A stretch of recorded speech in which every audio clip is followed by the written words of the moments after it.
All right, like, I know it's a cliche, right? You talk about this all the time. We talk about the Mount Rushmore of blank, blank, blank. You can talk about it in tech. You can talk about it in finance. You can talk about it in politics. You know, the Mount Rushmore, the four greatest. And in the NBA, I don't think there's a big argument by reasonable people of what the Mount Rushmore is. I think Michael's on it. I think Magic's on it. I think LeBron's on it, and Kareem. Now, there's three great centers all time. Kareem, Russell, and Wilt. So Kareem, you got winning, titles, awards, and points. Russell, you got titles. Wilt outdueled in both those categories, so he doesn't make it for me. So Michael, Magic, LeBron, and then Kareem. But what if there was a mountain range just down the road, Mount Herdmore, or the NBA's Mount Rush, a little less than more? I'd make the argument, Steph wins these finals, he's on it. It would be Bill Russell, Larry Bird, Kobe. Kobe wasn't quite MJ. Bird's not quite LeBron, but when Bird came into the league, go back and read the Sports Illustrated articles, they talked about him like they talked about LeBron. He's a forward. How does he shoot and pass like this? I think Steph would make it. Leadership, culture setter, confidence. Win before KD, win with KD, win after KD. I don't get the critics of Steph Curry. I don't get it. It's almost like for years and years, Tom Brady was crushing in New England. And there was this divide, you know, is it more Belichick or it's more Brady? And that was a fun debate, and you could take either side. But you started hearing even media people say this. Well, Tom's a system quarterback. Whoa, time out. We can argue who's more valuable. I mean, it was like when in L.A., was it Shaq or was it Kobe? That's a good debate. I mean, the Lakers eventually decided Kobe will keep him, Shaq will move him. But that was a good, healthy debate. And Brady and Belichick was a good, healthy, fun sports debate. But once you went to, Tom's a system quarterback. It's like, okay, that's, even Joy has a rule in the show. You can't compare anything to Tom. Like, he's not a system quarterback. Let's stop with that. And I get that way with Steph. If you talk on the Mount Rushmore, you know, the four people that make it, Michael Jordan had massive influence beyond the game with style. He made the game global. LeBron, massive influence in mobility. Magic, I mean, literally made it cool to pass. Kareem created the greatest single shot. So we have said beyond being great, there has to be an impact and an influence in your game. Look at Steph, the greatest shooter ever. He literally changed AAU, high school, college, and pro basketball. Michael didn't even do that. The impact, the ability to play with stars, alongside stars, behind stars. If there's a Mount Rush a little less, I would put Steph there now. I mean, you could argue, Dr. J, between his ABA and his NBA. Certainly, he was the first star I think a lot of us in my age bracket fell in love with. The style, the slam dunks. Like, there's something there for Dr. J. But the critics of Steph, I'll just never get. The ability to score. I mean, think about basketball. If you're at the Y and you're picking guys, and you've seen the guys play for an hour as you waited your turn to get your team out there, and you can select guys, don't you go with the best scorer? It's not like you're like, I like the best ball handler. I like the best defender. I like the best on-ball defender. You're always like, yeah, that guy can score. That's who you pick. Steph's the best shooter in league history. That feels like, to me, there's just a mountain range just down the road. You went to Mount Rushmore first, and then you told your kids, well, there's a second one, and it's like, maybe it's not Disneyland, but it's better than Six Flags. It's very close to Disneyland. You'd stop off, right? So I think that's what we're looking at with Steph Curry. Game 5 tonight. Tonight is viewed, it's the game, right? Like the Game 5 winner. Oh, boy, here we go, Game 5. Oh, boy. Winner of this wins the whole series. I picked the Warriors in 6. But Jayson Tatum does prove there's a big gap between stars and superstars. Stars in the NBA are all-stars. Usually the best, most talented player on the team. They're going to average over 20 points a game. NBA's got 20 of those guys at any one time. NBA's always had stars. Superstar is different. Superstar is iconic. Non-sports fans know who they are. They're culture setters. Jayson Tatum is not a culture setter for the Celtics. Marcus Smart, you could argue, is the culture setter. Superstars have their own brand. And what you figure out about superstars, no matter how good the other team's defense is, they get theirs. There is only one superstar in this series, and it's Steph Curry. We've seen now Luka, a star, and Jayson Tatum, a star, discombobulated to a large degree by the Warriors' defense, which is not the best in the league. Luka's efficiency plummeted. He became a huge defensive liability, and Tatum has yet to have a great game in this series. Meanwhile, the Celtics' defense is viewed as the best in a decade, and Steph is eating it alive. That's what Jordan did against Utah. I mean, it was harder, but he got his. MJ, LeBron, Magic, Kareem, Steph, the quality of your defense doesn't really change their game. In fact, Steph's scoring average so far in the series, his scoring average is higher than Jayson Tatum's field goal percentage. That's the difference. I said before the series, I thought Boston could outplay the Warriors 5 games in this series and yet lose the series in 6. And I think Boston will outplay the Warriors tonight. That's no guarantee they'll win. There's more urgency for Boston.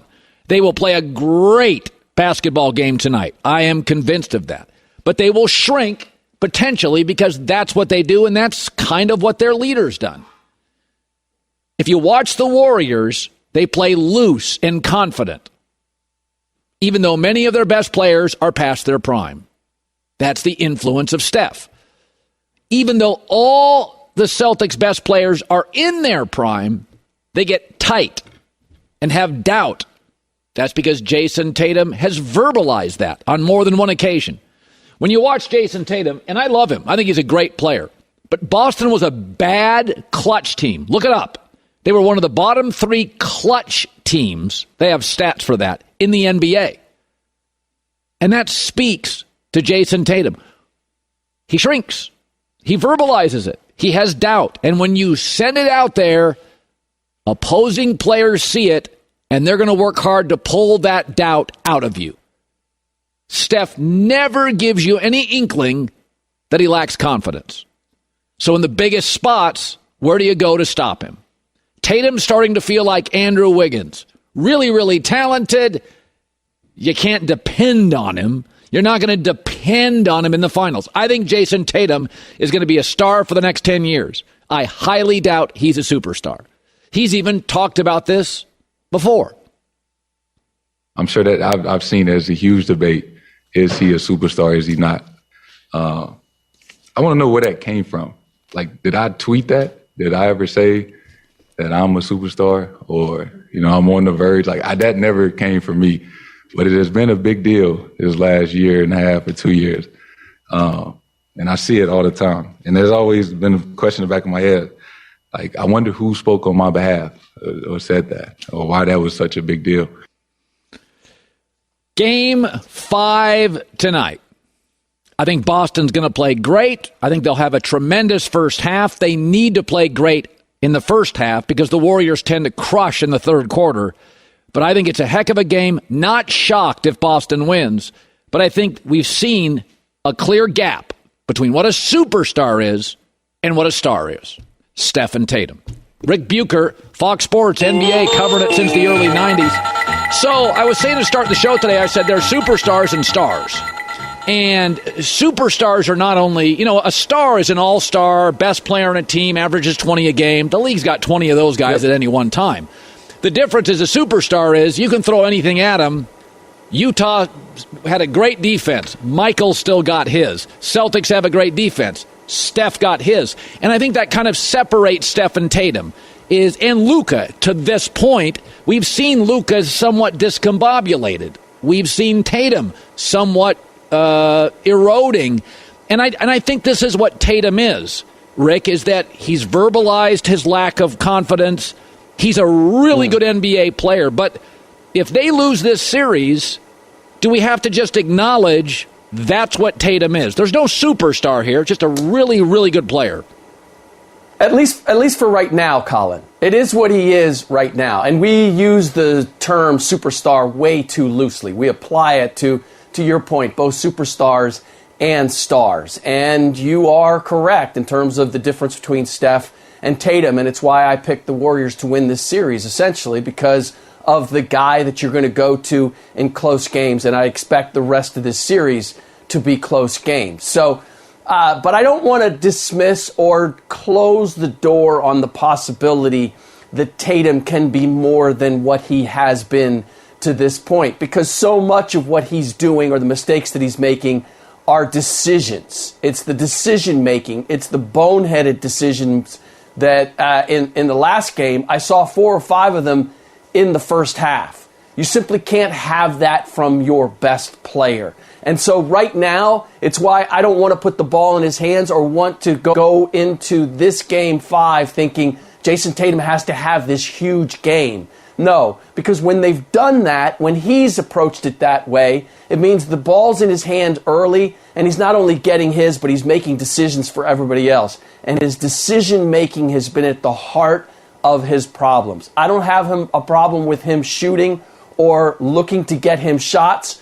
I just don't want him to be the decision maker and the creator of all those shots, because he hasn't done a very good job of differentiating between when the shot is there for him to take and when he needs to be getting it to somebody else. So if you're Boston, do you throw the kitchen sink at Steph tonight, or do you expect Steph to have another great night? And, he's had great nights in every game. They haven't won every game in the series. They're 2-2 through 4. What do you think the Celtics do? What do you expect from Steph tonight? I am going to make somebody else beat me other than Steph Curry. I'm going to make Klay Thompson have that game that everybody's been waiting for. Or Draymond Green or Andrew Wiggins, whoever it is, I'm going to make them beat me. Because this trying to wear Steph down, while it has had a certain effect, the reality is that Steph has demonstrated that he can get through that. And so, I don't know how Boston is going to approach it, but that's how I would approach it. I'm not going to leave it to Steph to beat me as the closer or the go-to guy, because he's demonstrated that he's the best, as we would have expected going into this series. Steph Curry has played like the best player in this series. All the other talk about what this means and where it goes with his legacy. First of all, we're 2-2 in the series. He's demonstrated that he's the best player in this series. That's what I expected him to do. Has he done a little bit more than we've seen in previous finals? Yes. How much that has to do with the Boston Celtics remains to be seen. But this idea that he's already the MVP of the series, it's 2-2. We got potentially 3 games left. Let's not rush to judgment or change our thoughts about legacy until we actually have seen how this series plays out. I still think the Celtics have matchup advantages that force the Warriors to do things they'd rather not do. And I think it starts with Robert Williams. So if Robert Williams plays 28 minutes tonight, I would be the least shocked person in the world if they clamp down on the interior scoring for the Warriors and nobody outside of Steph could hit shots. So I still contend the Celtics make the Warriors do things they don't like to do because of Robert Williams. Here, Colin, the Boston Celtics are the better team in this series. And Robert Williams is at the heart of that as a protector of the rim, as you mentioned. Like, everybody thinks of the Warriors as being this three-point shooting team. What makes them so lethal is their ability to finish at the rim as well. Robert Williams has negated that in a big way in this series. So he has had his impact, and the Celtics collectively are the better team. They just have not always played up to it, and their decision-making has been at the heart of that. Yeah. What do you make of Andrew Wiggins? He was so good Friday. I mean, they really needed some interior presence, and I don't know what he finished with, like 16 rebounds. What do you make of Wiggins, and how's he viewed inside the room in San Francisco? Well, he has made up for the fact that Klay has not been what you would expect offensively.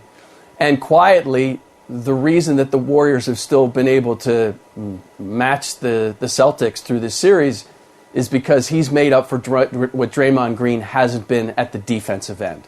He's been a huge plus on both ends, and it's why they've been able to survive without those other two pieces there. He is, without question, has been an instrumental part of this. Doesn't always make the big shot when you need it, but everything else as an ancillary player, he's been able to contribute. So I'm going to take, I don't even know who I like. I know Boston's the better bet tonight. I think it's really close. I think they're going to lead. I think Boston's going to lead at half. I think they know they have to lead at half because the Warriors' third quarter outburst. Your thoughts on what we see tonight? I would expect it to go a lot like we've seen these games go, where Boston has the lead in the first half.